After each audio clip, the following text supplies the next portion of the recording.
नमस्कार, मैं प्रवीण गौतम। दोस्तों, वीडियो में इस बात का विश्लेषण करेंगे कि चुनाव आयोग के दफ्तर पर हल्ला बोल होता है तो कांग्रेस के कार्यकर्ता कैसे अस्पताल पहुंच जाते हैं, जो मध्य प्रदेश पुलिस पर सवाल उठाता है।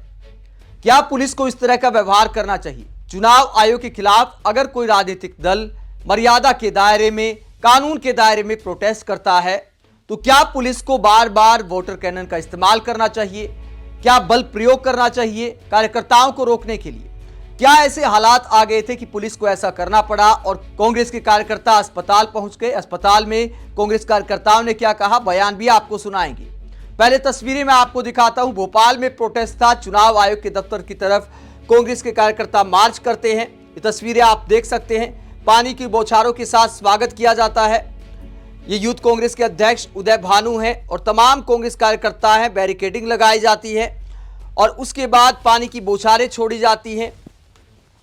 ये आप वीडियो देख सकते हैं किस तरह पुलिस वाटर कैनन का इस्तेमाल करते, जरा देखिए।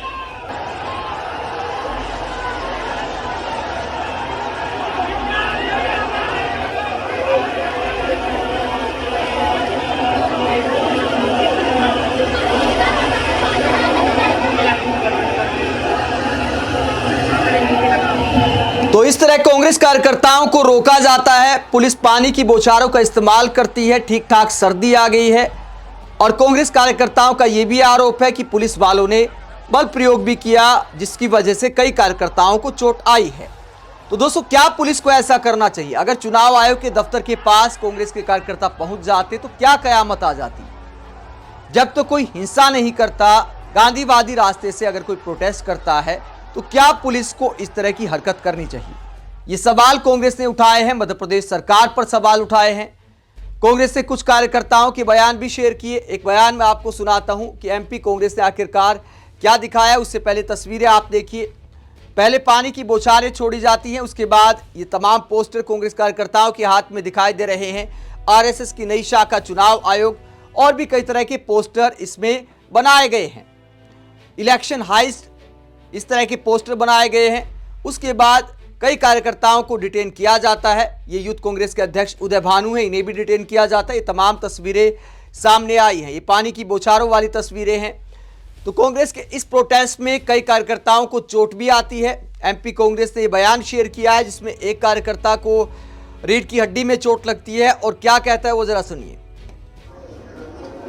आज वोट चोरी और एसआईआर के खिलाफ निर्वाचन आयोग का घेराव यूथ कांग्रेस द्वारा किया गया था, जिसमें पुलिस की तानाशाही, पुलिस की लाठीचार्ज, वाटर कैनन का प्रयोग किया गया, जिसमें हमारे युवा साथियों को बहुत परेशानी हुई और वाटर कैनन की और लाठी की वजह से मेरी रीढ़ की हड्डी फ्रैक्चर हो गई। रोहित कांधा, युवा कांग्रेस जिला अध्यक्ष था। तो यूथ कांग्रेस के इस नेता की रीढ़ की हड्डी में फ्रैक्चर आ गया, ये दावा किया है। एमपी कांग्रेस ने इस पूरे मुद्दे को लेकर मध्य प्रदेश की सरकार को निशाने पर लिया। बीजेपी सरकार से सवाल करते हुए कांग्रेस से कहा कि मुख्यमंत्री डॉक्टर मोहन यादव, विपक्ष की आवाज से डरकर की गई ऐसी कार्रवाई आपकी सरकार के डर और दमन की राजनीति को उजागर करती है। लेकिन याद रखिए, जुल्म चाहे जितना हो, युवाओं के हौसले नहीं टूटेंगे। तो सरकार पर टारगेट किया है कि आखिरकार पुलिस को बल प्रयोग की आखिरकार क्यों जरूरत पड़ गई। चुनाव आयोग के खिलाफ गांधीवादी तरीके से एक मार्च ही तो निकाला जा रहा था। मार्च निकालने से पहले यूथ कांग्रेस ने शंखनाद रैली भी की। कांग्रेस के बड़े बड़े नेता पहुंचे। जीतू पटवारी प्रदेश कांग्रेस अध्यक्ष पहुंचे और वादा खिलाफी का उन्होंने आरोप लगाया। उन्होंने कहा कि एक तरफ वोट चोरी की जा रही है, दूसरी तरफ मध्य प्रदेश की जनता को भी पीएम मोदी ने और मोहन यादव ने धोखा दिया है। क्या कहा उन्होंने, जरा सुनिए। कैसा देश बन रहा है अभी, जिसमें स्वायत्त संस्थाएं पंगु हो गई है। चुनाव आयोग का चुनाव आयुक्त बीजेपी का कार्यकर्ता के रूप में नहीं, बीजेपी का कार्यकर्ता ही चुनाव आयुक्त के रूप में बैठ गया है। साथियों, लोकतंत्र खतरे में है, वोट का अधिकार खतरे में है, संविधान खतरे में है। ये एहसास को आप सबको जीना है। मैं आप सबसे आग्रह करता हूं, राहुल गांधी जो बात कहते हैं, राहुल गांधी जी जो बात करते हैं, जरूर पूरी मीडिया बीजेपी के साथ हो गई है, ये सच है। इसको कभी डर के बोलने की आवश्यकता नहीं है। क्यों हो गई है? मीडिया में जो काम करता है हमारा साथी, वो भी देशभक्त साथी है। वो लोकतंत्र को जिंदा रखना चाहता है, ईमानदारी से अपनी कलम से सरकार को झुकाना चाहता है। पर मीडिया हाउस जितने भी है, उनका जो आर्थिक जो बैलेंस है, जो उनके आर्थिक क्रियाकलाप है, जो उनकी रेवेन्यू मॉडल है, वो सरकार पे डिपेंडेंस हो गया है। उन पर जब सरकार पैसे देगी तब मीडिया अपना अखबार छाप पाएगा, यानी सरकारी मीडिया हो गया। साथियों, देश की स्थिति क्या है, आपकी जिम्मेवारी क्या है? देश की स्थिति ऐसी है कि हमारा देश सबसे बड़ा बेरोजगार देश है। हमारा देश में सबसे ज्यादा किसान संकट में है। गरीब और अमीर की खाई अद्भुत और अकल्पनीय हो गई है। गरीब है वो और गरीब हो रहा है, अमीर है वो और अमीर हो रहा है। हमारे देश के प्रधानमंत्री अमीरों के प्रधानमंत्री हैं। गरीबों को योजनाओं से पैसे बांटते हैं और वोट लेते हैं। गरीबों को 80 करोड़ लोगों को राशन से वोट लेना चाहते हैं। 10,000 बहनों को देते हैं और वोट लेना चाहते हैं। लालच देकर वोट लेते हैं और अमीरों का घर भरते हैं। ऐसी सरकार के मुखिया नरेंद्र मोदी है। और हम वो लोग हैं जिन्होंने देश को आजाद कराया था। हमारे पूर्वजों ने देश को आजाद कराया था। प्रदेश की स्थिति क्या है? प्रदेश में मोदी गारंटी यानी छूट की गारंटी, मोदी की 5 गारंटी थी। 3,000 बहनों को मिलने लगे क्या? हाँ या ना? हमारे 2700 गेहूं के मिलने लगे क्या?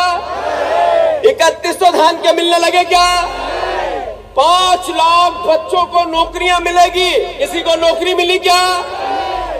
एक भी वो काम जो मोदी गारंटी थी 2 साल पहले पूरी नहीं हुई। मैं आप सबसे आग्रह करना चाहता हूं, प्रदेश की स्थिति क्या है?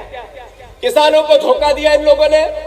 किसानों को 20 साल में शिवराज सिंह चौहान ने कहा मैं आपकी डबल इनकम करूंगा, लाभ का धंधा बनाऊंगा खेती को।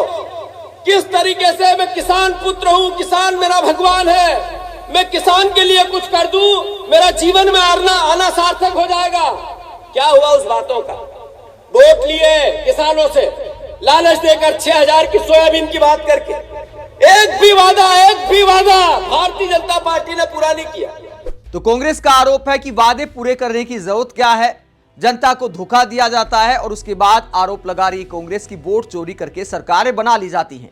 जिस तरीके से देश भर में कांग्रेस के कार्यकर्ता प्रोटेस्ट कर रहे हैं, संसद सत्र की शुरुआत भी होने वाली है, तो इस बात में कोई दो राय नहीं कि अब की बार संसद का जो सत्र रहेगा वो वोट चोरी के मुद्दे के नाम पर भेंट चढ़ सकता है, हंगामा होने के पूरे आसार हैं। आप इस पूरे मसले को लेकर क्या सोचते हैं? क्या गांधीवादी तरीके से चुनाव आयोग के खिलाफ प्रोटेस्ट में पुलिस को ऐसे पानी की बौछारों का इस्तेमाल करना चाहिए? क्या बल प्रयोग करना चाहिए? कमेंट बॉक्स पर अपनी राय जरूर दें। साथ ही चैनल को सब्सक्राइब भी करें। नमस्कार।